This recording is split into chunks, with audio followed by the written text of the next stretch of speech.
성도 여러분 안녕하십니까? 오늘은 사도행적 13장의 주제인 준비의 시기라는 제목입니다.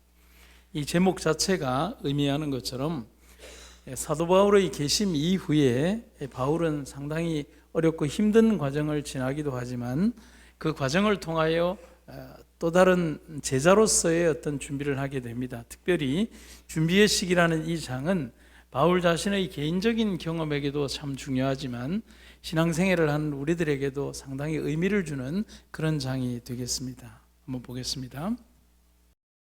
먼저 구세군의 창시자 윌리엄 부스라고 하는 분이 있습니다. 그분은 인생 20살을 기점으로 삶이 완전히 바뀌었죠. 그가 모든 세상 사람들의 추앙을 받는 것은 어린 시절, 젊은 시절 받아들인 예수님을 통하여 자신이 평생 동안 지켰던 6대 생활 수칙을 통해서 그것을 실천했기 때문이다라고 그가 간증을 하고 있습니다. 그리고 그는 자신의 삶을 정갈하게 하고 항상 준비시키기 위해서 자신이 만든 생활 수칙을 벽에 붙여놓고 매일 묵상하며 그것을 실천했다고 합니다. 그것을 제가 좀 나누어 보도록 하겠습니다. 윌리엄 부스의 6대 생활 수칙입니다. 첫째, 아침 일찍 일어나 5분씩 기도한다. 아침 기도는 정신을 맑게 한다. 둘째, 불필요한 잡담을 금한다. 말이 많은 사람은 적이 많다. 셋째, 겸손한 태도와 열정적인 행동, 진실한 대화의 자세를 갖는다. 넷째, 매일 성경을 4장씩 묵상한다. 성경은 영혼을 살찌우는 자양분이다. 다섯째, 하나님께 나의 인생을 의탁한다. 의지할 구석이 있는 사람은 매사에 너그럽다. 여섯째, 이 생활 수칙을 하루에 2번 이상씩 큰 소리로 외친다. 인생은 한순간의 결단에 따라 완전히 달라진다. 여러분 공감이 되십니까? 우리 일생사에서 우리가 다 아는 내용이고 또 어쩌면 반복되어 우리가 실천하는 내용이기도 하지만은 이것을 윌리엄 부스는 자기가 죽는 그 순간까지 매일매일 실천하고 또 반복하며 살았다는 겁니다. 불필요한 잡담을 금하고 아침에 일찍 일어나서 기도하고 그 다음에 겸손한 태도와 열정적인 행동, 그 다음에 진실한 대화의 자세를 갖고 매일 성경을 4장씩 묵상하고 그 다음에 5번째는 뭐냐면 내 인생을 하나님께 의탁한다. 그런데 그 뒤가 너무 좋았어요. 의지할 구석이 있는 사람은 매사에 너그럽다. 이걸 우리식으로 표현하면 믿는 구석이 있는 사람은 좀 뭔가 다르잖아요. 그것처럼 하나님을 든든한 백그라운드로 둔 사람은 인간관계에 있어서도 하나님께서 자기 자신과 거래하고 있기 때문에 인간 사이에 이루어지는 이 모든 일에 있어서 너그러워질 수밖에 없다는 겁니다. 그리고 이 5개의 원칙들을 잊어버리지 않도록 매일 반복하며 살았다는 겁니다. 윌리엄 부스의 이러한 신앙 원칙이 색다르거나 다른 것은 아니지만 이걸 매일 수십 년간 반복했다면 그의 삶은 달라졌을까요? 예, 그의 삶은 달랐어요. 우리들도 우리만의 신앙의 아주 좋은 습관을 길러보도록 하셨으면 좋겠습니다.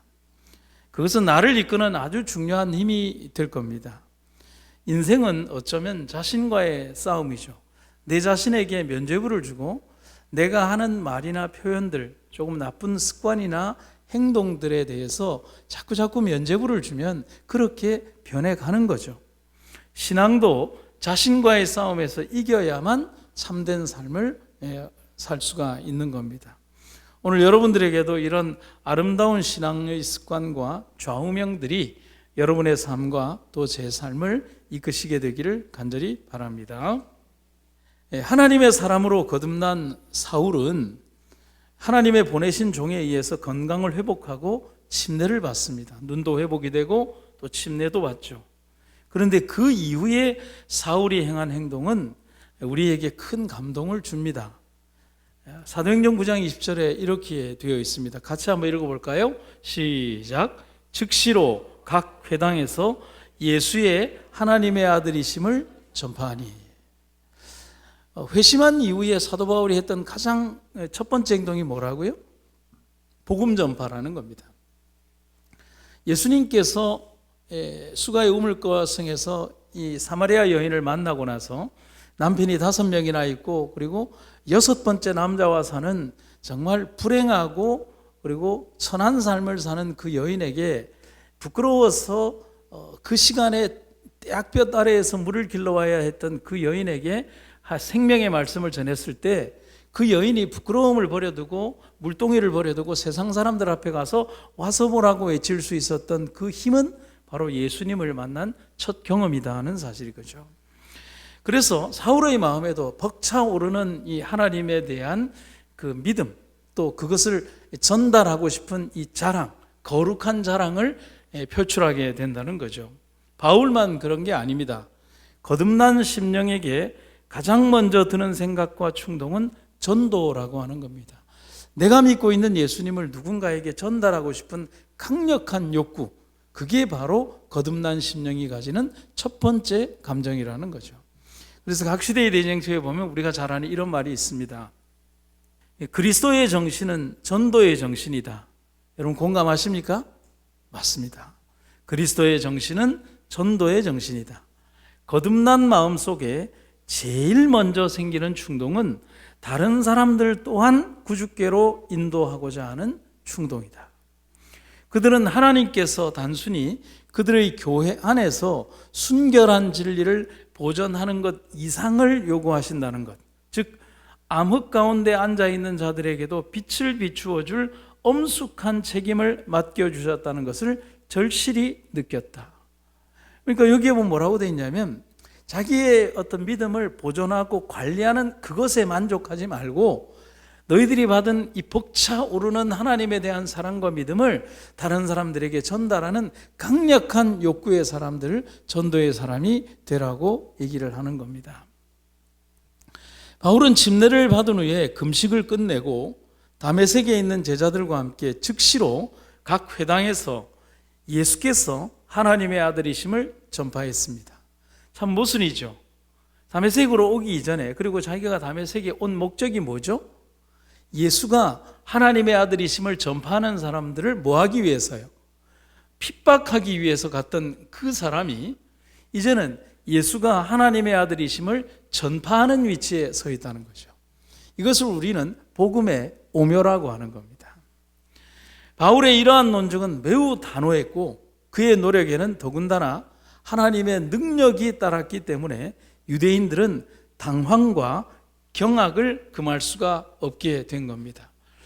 입을 침묵시키고 싶은데 그가 말하는 것이 하나님의 능력으로 말을 하니 그의 논리와 기별과 모든 것들에 있어서 이 세상의 어떤 정계나 종교계의 사람들이 그의 입을 침묵시킬 수가 없었다는 거예요. 그리고 바울의 개종의 속식은 원근각지의 유대인들에게는 적지 않은 충격이 되었다는 겁니다. 그 충격이란 어떻게 저 사람 바울이 기독교인으로 개종할 수 있을까? 그것은 의문이자 충격이 되는 겁니다. 여러분, 우리는 이런 기적 참으로 많이 보았고 앞으로도 볼 겁니다. 맞습니까? 맞아요. 제가 방금 말씀드린 것처럼 우리는 사울의 회심과 같은 이런 기적을 참으로 많이 보았고 그리고 또 앞으로도 보게 될 겁니다. 어쩌면 앞으로 더 많은 이러한 경험들을 보게 될 겁니다. 유대인들이 사울에 대해서 평가하는 평가는 아주 대단한 것이었어요. 그 한 사람으로 여러 사람의 몫을 감당한 그런 사람이었습니다. 영감의 기별 한번 보시겠습니다. 바울은 전에 열렬한 유대교의 옹호자요 예수의 제자들을 박해하는데 지칠 줄을 모르는 사람으로 알려졌었다. 용기, 자립적인 정신, 끈기, 재능과 훈련 등 그는 거의 어떠한 일에도 종사할 수 있었다. 그의 논리에는 비범한 명석함이 있었고 그의 풍자는 상대를 꼼짝 못하게 하였다. 그런데 이제 유대인들은 특출하게 전도 유망한 이 젊은이가 전에 박해하던 사람들과 연합할 뿐 아니라 담대히 예수의 이름으로 전도하는 것을 보았다. 그들이 예수 그리스도를 믿는 이 기독교 신자들을 핍박하는데 가장 잘 사용하는 이 무기가 자기들을 향하는 칼끝이 되어 돌아왔다는 사실인 거죠. 사단의 측면에서 보았을 때 사울의 개종은 단순한 전투의 패배가 아닙니다. 국지적인 몇 군데에서의 전투의 패배가 아니라 전면적인 전쟁에서의 패배라고 할 수가 있는 거죠.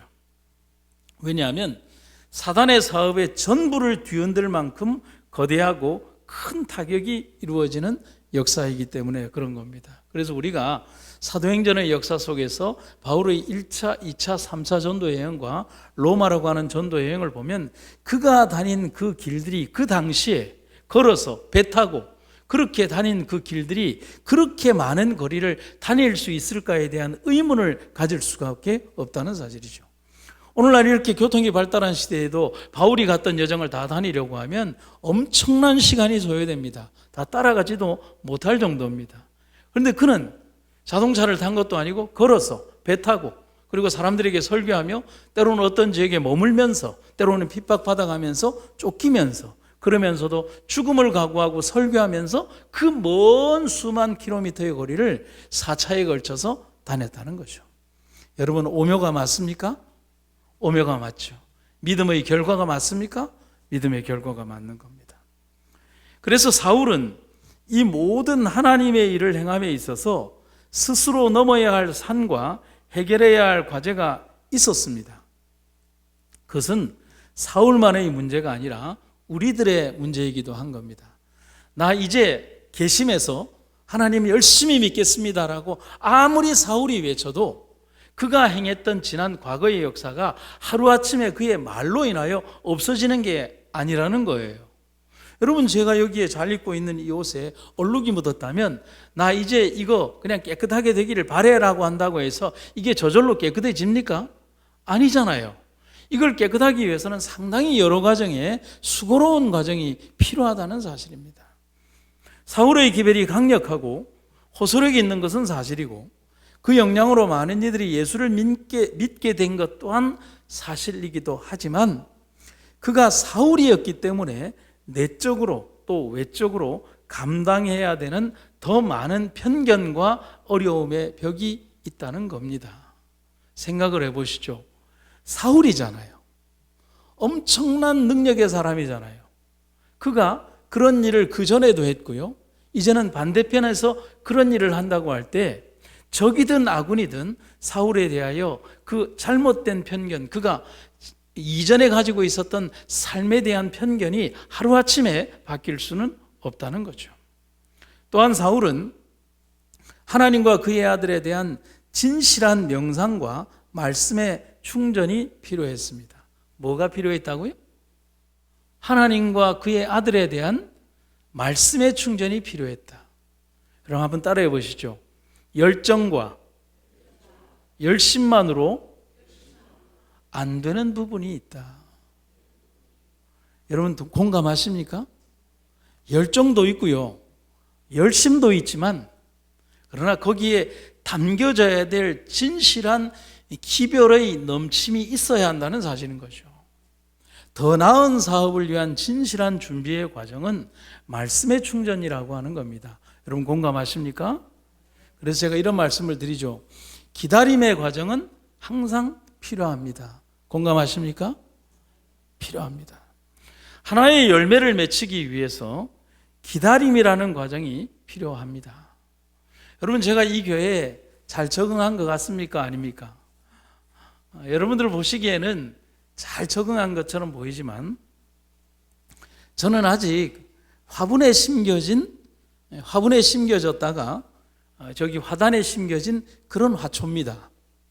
한 신앙인의 이 교회와 관계된 한 모습으로, 목사이기 전에 한 교인으로 본다면, 왜냐하면 여러분들은 여기에서 수십 년을 이 교회 안에서 화단에 심겨진 해를 여러 번 거듭하면서 이 땅 아래에 뿌리를 받고 여기에 여러분들의 삶이 뿌리 내린 어떤 그 토양 속에 젖어든 사람들이고요. 저는 겨우 이곳에 와서 7, 8개월을 지낸 그런 사람이잖아요. 그러니까 아무리 여러분들을 이해하고 또 생각한다 해도 오래 살아온 여러분들의 삶과는 저 세계는 다를 수밖에 없다는 거죠. 맞을까요? 이제 한 해를 지나면 이제 화분이 어디에 심겨질까요? 저기에 심겨지면 저기에서 심겨진 흙이 겨울을 지나고 새순이 올라오게 되면 그 땅과 토착화되는 겁니다. 사람과 사람이 가까워지는 과정도 그렇고요. 한 사람이 그 교회의 구성원으로 바뀌어져 가는 과정도 그렇다는 사실인 겁니다. 하나의 열매를 맺히기 위해서는 기다림이라는 과정이 필수적으로 필요합니다. 그래서 한 사람 사울을 얻기 위해서 교회가 흘렸던 피를 한번 생각해 보십시오. 또한 지금 사울의 모습이 완전히 준비된 모습은 아닙니다.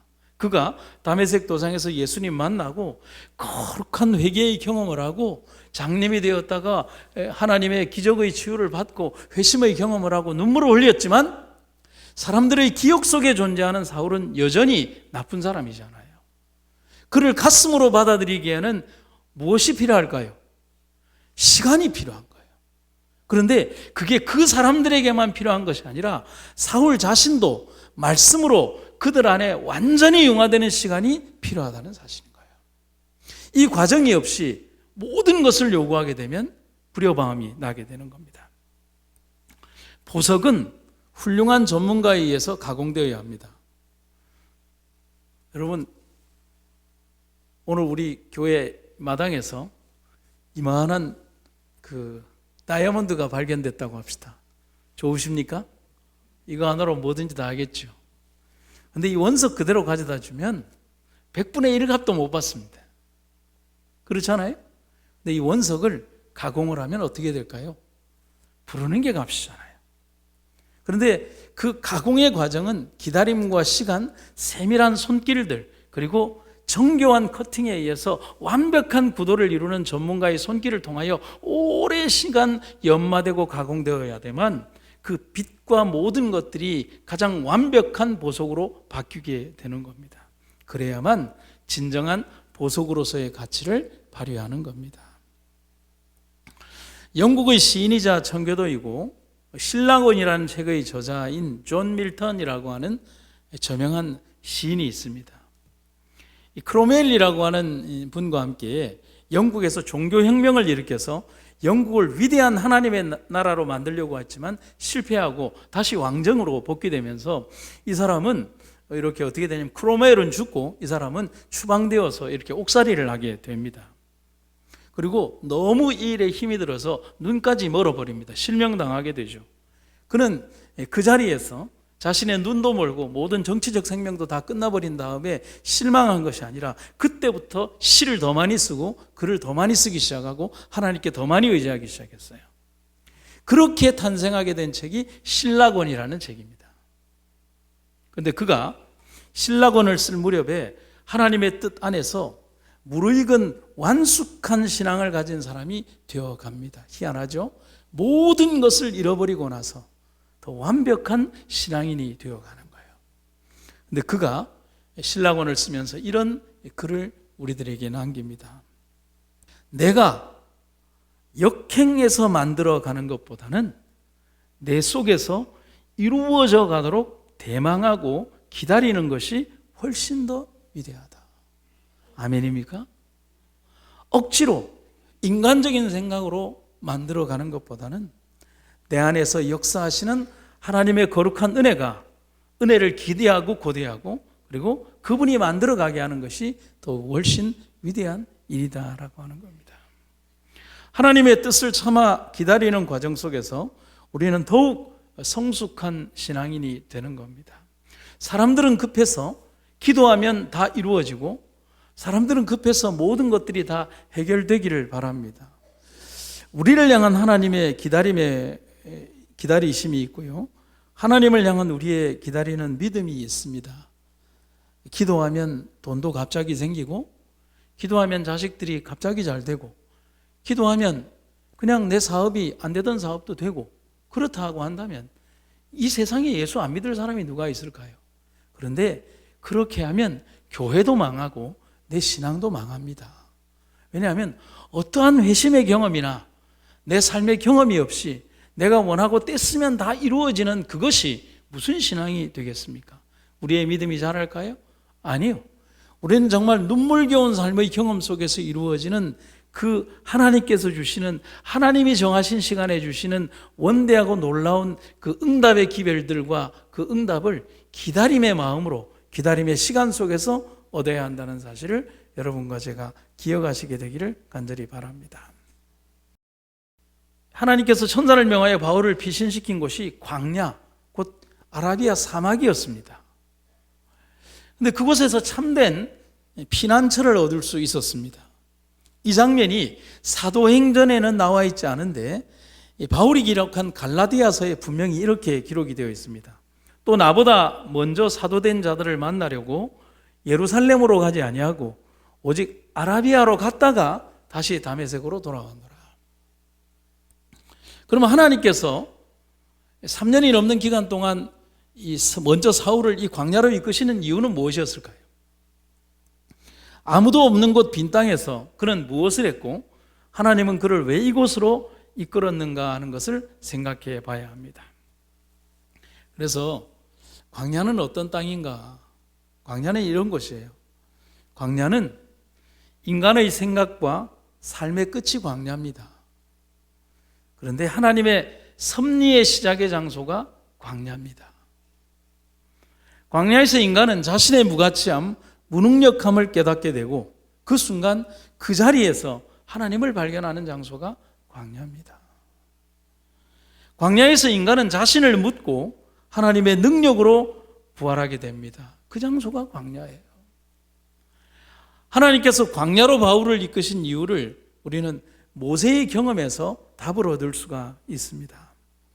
하나님께서는 광야의 외로운 여행을 통하여 당신의 백성들이 고난을 찾는 경험을 얻게 하고 저들이 위기에 처할 때마다 오직 하나님께서만이 저들에게 도움을 주시고 구원해 주실 수 있다는 것을 깨닫게 하려고 하였다.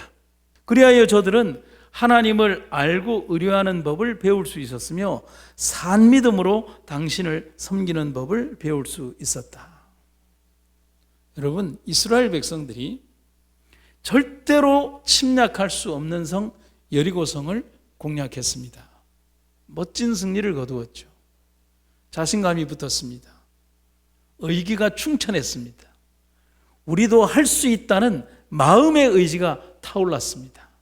하나님께 묻지도 않고 여리고성보다는 몇 분의 1밖에 안 되는 아이성으로 갔다가 패퇴하여 수천 명이 죽었습니다.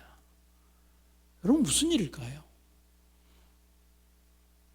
하나님은 하나님의 뜻이 없는 곳에 임하지 않는다는 사실인 거죠.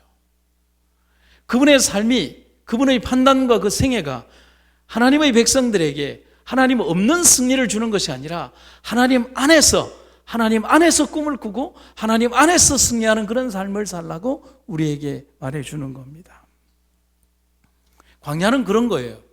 이 한적한 광야에서 내 자신이 아무것도 아니라는 사실을 깨닫고 하나님께서만이 전부라는 사실을 깨닫게 되는 곳이 광야이기 때문에 모세를 그들로 이끌고 백성들을 그들로 이끈 것처럼 이 시대의 위대한 신약의 역사를 이끌어가기 위하여 그의 삶 전부 다를 다 삭제하고 다 깨끗해 버리게 하기 위하여, 지워버리기 위하여 그를 아라비아 사막으로 이끈 것입니다. 여러분, 여러분의 삶에 외로움이 있고 때로는 고난과 아픔이 있을 때 하나님께서 우리를 우리만의 광야로 이끄신다는 것을 기억하시기를 바랍니다. 이 한적한 광야에서 사울은 조용히 연구하고 명상할 기회를 가졌습니다. 그 자신의 이전의 신앙이 그저 암송하고 그리고 판단하고 외우고 가르치고 평가하고 다른 사람을 잣대를 내는 그런 신앙이었다면 그는 오로지 말씀 안에서 하나님께서 자기에게 말씀하시는 말씀만 바라보는 시간이 되었다는 거죠. 그는 그의 과거의 경험을 조용히 회고하였고 완전히 회개하였습니다. 그는 마음을 다하여 하나님을 찾았고 그의 회개가 결국은 간합이 되어 그 죄가 용서함을 받은 것을 알 때까지 쉬지 않았다고 영감의 기별은 말합니다. 사울은 알았어요.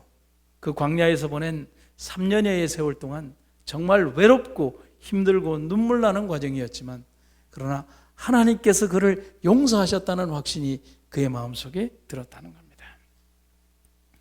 이제 이 광야에서 예수님은 그와 교통하시고 그를 신앙에 굳게 서게 하시고 그에게 풍부한 지혜와 은혜를 주셨습니다. 성도 여러분, 우리 인생에도 이러한 광야의 경험이 있어야 할 것입니다. 여러분, 저도 살아오면서 그런 게 있어요. 죽을 것처럼 힘들고 어려운데 하나님과는 더 가까워진 경험, 그런 거 있지 않습니까? 저도 목회를 한 30년 하면서 죽을 것처럼 힘든 시절이 있는데 그때 더 절절하게 하나님을 붙들었거든요. 그러면서 그때 했던 설교가 뭐냐면 하나님께 맡깁시다라는 설교였어요. 그 설교를 6개월 이상을 하고 있는 거예요. 그런데 그때마다 다른 설교들이 나오는데 근데 주제는 똑같았어요. 하나님께 맡기십시오. 맡김. 그런 주제들을 하고 있는 거예요. 그런데 성경의 모든 이야기들이 그런 주제들이더라고요.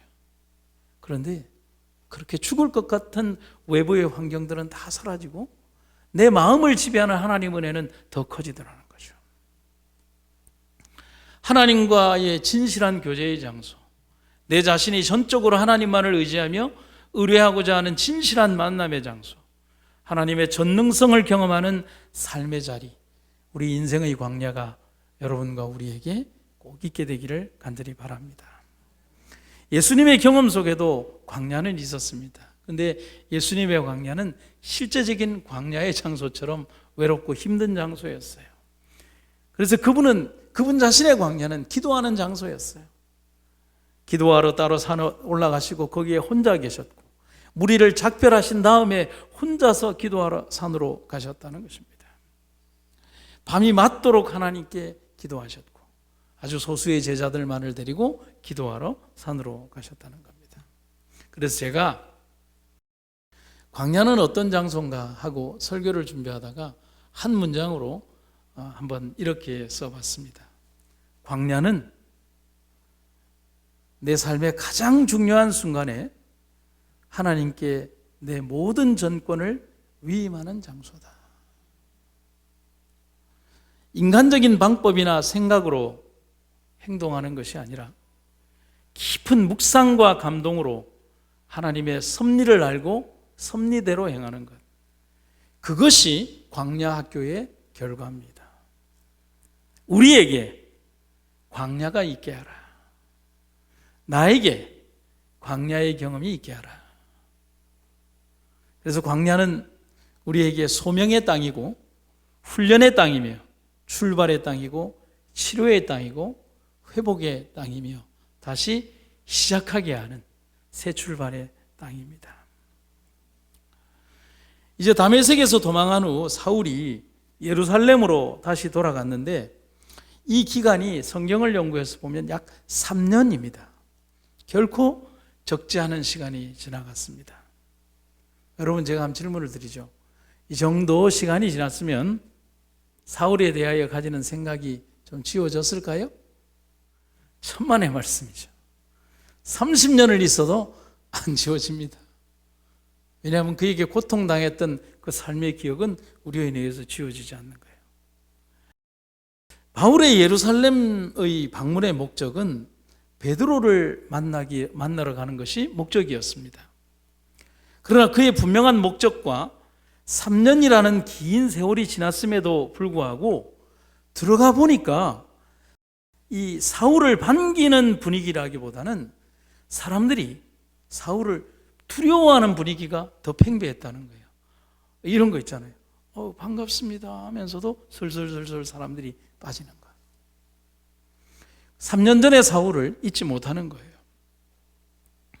이처럼 사람에게 쌓인 편견 혹은 삶의 모습들은 얼마나 그 허물을 벗기 힘든 것인가를 알아야 합니다. 예루살렘 교인들의 두려움도 당연한 것이지만 사울의 회개하는 마음과 광야의 경험이 없었다면 오늘의 사울은 없었을 것입니다. 그래서 여러분, 그런 얘기 하잖아요. 누군가에게 상처를 주고 또 내 자신이 치명적인 과오를 저질렀다면 내 스스로 나에게 면죄부를 주어서는 안 됩니다. 그것은 삶을 살아가며 스스로 하나님 앞에 용서를 구하고 하나님의 거룩하신 은혜 가운데에서 그의 마음속에 하나님의 거룩한 영이 지배하도록 인도하시기를 간절히 구하는 겁니다.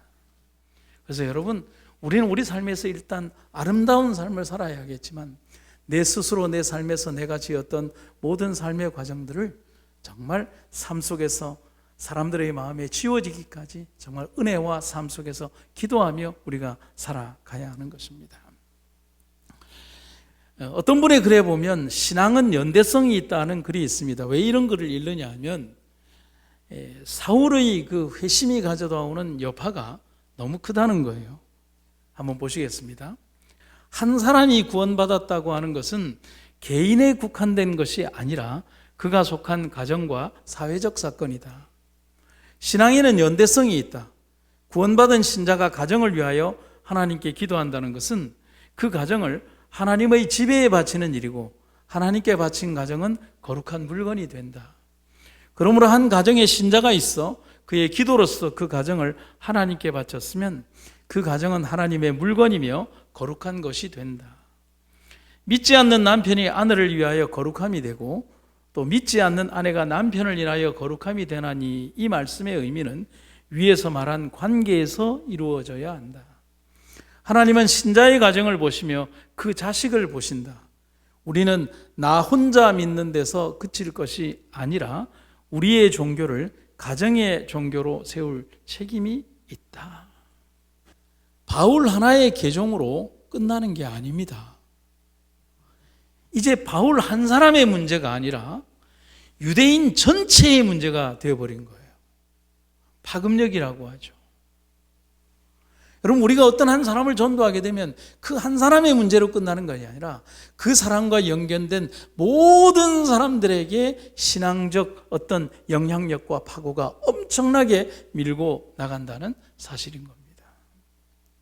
이제 사울은 그의 염원과 바램대로 급한 성격대로 복음을 전했습니다. 그러나 성경은 기록하기를 그의 선교의 가장 첫 번째 싸움은 실패로 끝났다라고 기록하고 있습니다. 그제야 제자들은 사울을 받아들였고 사울은 제자들과 함께 지내며 예루살렘을 자유롭게 다니면서 주의 이름을 담대히 전했다. 사울은 헬라어를 쓰는 유대인 몇 사람과 이야기를 나누고 토론도 했지만 그들은 회개했다? 아니죠. 무조건 사울을 죽이려고 했다. 사울은 호기 있게 막 담대하게 전했는데 전할 때마다 뭐냐면 그 유대인들이 뭐냐면 사울을 죽이려고 혈안이 되어 있다는 거예요. 감동을 못 시키고 있는 거죠. 그의 열심과 진실을 알아주지 못하는 그들을 바라보며 사울은 큰 슬픔에 사로잡히게 됩니다. 이 장면에서 전도자의 생애는 결코 환영의 생애가 아님을 바울은 배웁니다. 저희가 예전에 공중전도라고 하는 것을 통해서 부산에 이제 신학교 2학년 때 한 20명이 공중전도를 가게 되었습니다. 딴 게 아니라 신학생들이 경험이 없으니까 이제 노방전도나 혹은 집집 방문을 다니면서 구도자들을 만나고 그들에게 성경을 가르치고 그렇게 하는 거예요. 한 이제 신학생이 미장원을 하는 한 천주교 신자를 만난 거예요. 그분과 참 좋은 유대 관계를 맺고 그분에게 일주일 동안 정말 자기가 아는 모든 지식을 동원해서 다니엘과 계시록을 가르친 거예요. 그렇다고 해서 잘 가르친 건 아니에요. 지도 아는 게 뭐 이렇게 한정이니까 배워가면서 이렇게 가르친 거예요. 그런데 그분이 성경을 배우면서 눈물을 툭툭 흘리면서 그렇게 배웠다는 거예요. 이제 결과가 오겠죠? 이제 거의 2주간에 걸친 공중전도회 끝나고 이제 마지막에 이제 침례를 결심하는데 그분이 전도회도 잘 나왔어요. 그래서 이제 금요일 날 가서 이제 내일은 교회 와서 우리 예배도 드리고 침례도 받읍시다라고 하니까 그분이 안 하겠다는 거예요. 결국은 마지막 소멸하는 불에 의해서 당신이 다 소멸되어 이렇게 죄 가운데 죽어갈 겁니다. 사라질 겁니다. 라고 하니까 달깃동 같은 눈물을 툭툭 흘리면서 그렇게 얘기하더라는 겁니다. 그리고 그 신학생은 그 말에 좌절하고 돌아왔어요. 죽어야 되면 죽지요. 뭐 그러더라는 겁니다. 여러분, 전도라고 하는 게 논리적으로 아무리 가르친다고 해서 전도되는 게 아닙니다. 아무리 지식적으로 가르친다고 해서 되는 게 아닙니다. 50년을 넘게 천주교를 다닌 그분에게 있어서 진리의 말보다는 자기가 살아왔던 삶의 터전과 관계는 잊어버릴 수 없을 만큼 소중한 것이었거든요. 신학생들 전부 다가 그런 경험이 있었어요. 어떤 분에게는 이런 실패, 어떤 분에게는 저런 실패. 그리고 그 모든 분들에게 전도를 하면서도 그들이 살아온 삶의 환경들을 이해하지 못하는 옅은 신앙의 신학생들이 큰 실패를 경험했거든요. 아마 사울도 그랬을 것입니다. 열정과 있고 그 다음에 의지도 있고 성경의 지식은 있었지만 그는 사람을 감동시키는 진실한 성령의 경험은 없었다는 사실인 것이죠. 여러분, 우리도 사람을 그렇게 대하지는 않나요? 그렇듯 우리도 가슴으로 사람을 대해야 합니다. 그래서 우리는 환영받지 못하는 사람들이고, 그러나 분명히 전해야 되는 사명을 가진 사람들이 그리스도인들입니다. 마지막 순간까지 우리의 모습들이 그리스도 안에서 능력과 은혜 가운데 거하는 사람들, 아무리 큰 반대, 아무리 어려운 여건이 주어진다 하더라도 주님의 편에서는 여러분과 제가 되기를 간절히 바랍니다. 사람들이 싸움에서 굳게 설 수 있는 유일한 방법은 그리스도 안에 뿌리를 굳게 내리는 것이다. 그들은 예수께서 가르치신 그대로의 진리를 받아야 한다. 진리가 그와 같이 제시될 때에야만이 영혼의 필요를 충족시킬 수 있다. 십자가에 달리신 그리스도, 곧 우리의 의가 되시는 그리스도에 대한 설교가 영혼의 굶주림을 만족시켜 준다. 우리가 이 위대한 중심 진리로 사람들의 관심을 이끌 때 믿음과 소망과 용기가 심령에 이르러 온다. 그래서 사울은 생애를 통하여 그 많은 반대와 어려움들이 앞으로 그의 앞에 있었지만 최종적인 승리자가 될 수 있었고 순교자로 서 있을 수 있었습니다. 그들을 향한 아픔의 기도와 회개의 기도들이 이어졌습니다. 바울은 스데반처럼 살기 원했고 예수님처럼 살기 원했습니다.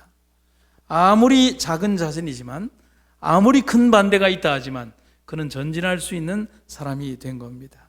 그렇듯 준비된 사람 사울은 그런 준비의 과정 속에서 변하지 않는 진실한 보석으로 만들어져 간 겁니다.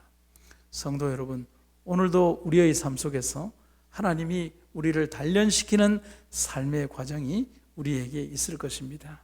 그 과정을 성실하게 지내고 주님께서 가라고 명령하실 때 아낌없이 우리의 몸을 던져 주님이 있으라고 하는 그 자리에 그 영혼을 위하여 서게 되는 여러분과 제가 되기를 주님의 이름으로 축원합니다. 사랑의 아버지 하나님, 우리 인생에 광야가 있습니까? 우리의 삶에서 우리가 아직 깨닫지 못하는 삶의 여정 속에서 주님이 우리에게 말씀하시는 소중한 광야의 경험을 잊지 않도록 도와주시고, 우리가 온전히 주님께 모든 것을 내어 맡기고 주님의 하시는 그 말씀을 들을 수 있는 그런 주의 종들이 되게 하여 주시옵소서.